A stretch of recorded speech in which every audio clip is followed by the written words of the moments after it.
15 ನಿಮಿಷಗಳ ಕಾಲ ನೀವು ವಿಜಯಲಕ್ಷ್ಮಿ ಅವ್ರ ಹತ್ರ ಮಾತಾಡ್ತೀರಾ. 15 ನಿಮಿಷಗಳ ಮಾತುಕತೆ ಅದರಲ್ಲಿ ಒಳ್ಳೊಳ್ಳೆ ಅಂಶಗಳಿದ್ರೆ ಶೇರ್ ಮಾಡ್ಕೊಳ್ಳೋದಾದ್ರೆ. ನಾನ್ ಜಾಸ್ತಿ ಇದ್ ಮಾಡಕ್ ಹೋಗಿಲ್ಲ, ಮೇಡಮೇ ಜಾಸ್ತಿ ಮಾತಾಡಿದ್ರು. ಅದೇ ಅವರು A to Z ಸ್ಟೋರಿ ಹೇಳಿದ್ರು.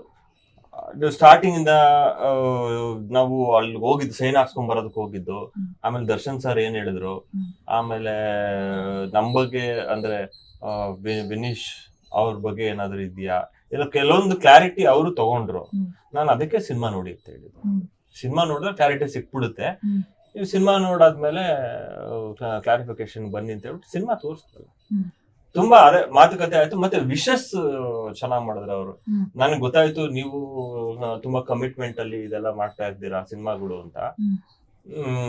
ನಿಮ್ಗೂ ಒಳ್ಳೇದಾಗ್ಲಿ. ಸಿನಿಮಾ ನಾನ್ ಕ್ಷಮಿಸಲ್ಲ, ಆದ್ರೆ ದರ್ಶನ್ ಕ್ಷಮಿಸಿದ್ದಾರೆ ಅಂತ ಒಂದ್ ಮಾತು ಹೇಳಿದ್ರು. ಆಮೇಲೆ ನಾ ಮಾತಲ್ಲಿ ಕನ್ವೆ ಆದ್ರು ಅವ್ರನ್ನು. ನನಗಿನ್ನೂ ಕೋಪ ಇದೆ, ಕ್ಷಮಿಸಲ್ಲ ಅನ್ನೋದಕ್ಕಿಂತ ವರ್ಡ್ ನನಗಿನ್ನೂ ಕೋಪ ಇದೆ ನಿಮ್ ಮೇಲೆ. ಬಟ್ ಸ್ಟಿಲ್ ದರ್ಶನ್ ಅವ್ರಿಗೆ ಯಾವ್ದೇ ರೀತಿ ಕೋಪ ಯಾವ್ದು ಏನು ಇಲ್ಲ. ಅವರು ಮಾಡ್ಲಿ ಸಿನಿಮಾನ. ಕನ್ನಡ ಸಿನಿಮಾ ಇಂಡಸ್ಟ್ರಿ ಡ್ರೌನ್ ಆಗ್ತಾ ಇದೆ ಸಿನಿಮಾ ತುಂಬಾ. ಇದೇ ತರ ನಾವೇ ಇಂಡಸ್ಟ್ರಿಯಲ್ಲಿ ಇದ್ಕೊಂಡು ನಾವೇ ಒಬ್ರಿಗೆ ಮಾಡೋದು ಬೇಡ. ಬೆಳಿಲಿ ಕನ್ನಡ ಸಿನಿಮಾ ಇಂಡಸ್ಟ್ರಿ ಅಂತ ಒಳಗಿಂದನೇ ಆಶೀರ್ವಾದ ಮಾಡಿದ್ದಾರೆ, ಆರೈಕೆ ಮಾಡಿದ್ದಾರೆ, ನಮ್ಗೆ ಹರಿಸಿದ್ದಾರೆ.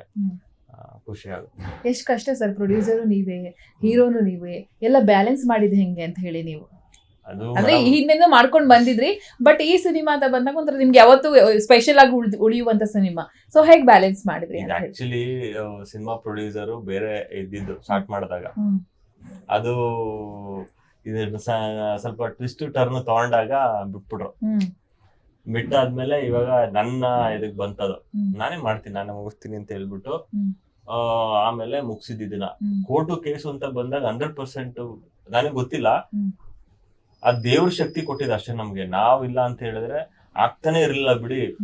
ಏನ್ ಮೇಡಮ್ ಅಷ್ಟು daily case, daily senior council ಕರ್ಕೊಂಡ್ ಬರ್ಬೇಕು ಕೋರ್ಟಿಗೆ ಅಂದ್ರೆ ಭಾರಿ ಕಷ್ಟ ಮೇಡಮ್. ಅದು ನೀವೇನೋ ಎಕ್ಸ್ಪೀರಿಯನ್ಸ್ ಮಾಡಿದ್ರೆ ಗೊತ್ತಾಗೋಗ್ಬಿಡುತ್ತೆ. ಅವ್ರು ಸಖತ್ ಬಿಸಿ ಇರ್ತಾರೆ, ಅವ್ರು ತುಂಬಾ ಕೇಸ್ಗಳಿರುತ್ತೆ. ಆದ್ರೆ ನಮ್ದೊಂದು ಸಣ್ಣ ಕೇಸು 100,000 ಕೋಟಿದು 1,000 ಕೋಟಿ ಕೇಸ್ಗಳು ಇರುತ್ತೆ. ಅದ್ರ ಜೊತೆ ನಮ್ದು ಒಂದು ಪುಟ್ ಕೇಸ್ ಅವ್ರಿಗೆ. ಬಟ್ ಸ್ಟಿಲ್ ಆ ಪುಟ್ ಕೇಸನ್ನ ಯಾವ ತರ ತಗೊಂಡ್ರು ಅಂದ್ರೆ ಅವರು ತುಂಬಾ ಸೀರಿಯಸ್ ಆಗಿ ತಗೊಂಡು ಮಾಡಿದ್ರು. ಅದು ನನಗೆ ಒಂಥರ ನನಗೆ ಶಾಕ್ ಆಗುತ್ತೆ. ಈ ತರ ಇಷ್ಟು ಫಾಸ್ಟ್ ಆಗಿ ಹಿಂಗೆ ಇಷ್ಟೊಂದು ನನ್ಗೆ ಎಷ್ಟೊಂದ್ ಜನ ಹೇಳೋರು 2 ವರ್ಷ ಗ್ಯಾರಂಟಿ ಗುರು, 2 ವರ್ಷ ಸಿನಿಮಾ ಸ್ಟಕ್ ಆಯ್ತು ಬಿಡು ನಿಂದು ಅಂತ ಎಷ್ಟೊಂದ್ ಜನ ಹೇಳಿದ್ರು. 2 ತಿಂಗಳಲ್ಲಿ ಮುಗಿಸ್ತು, 3 ತಿಂಗಳು ಆದ್ರೆ 1 ತಿಂಗಳು ರಜಾ.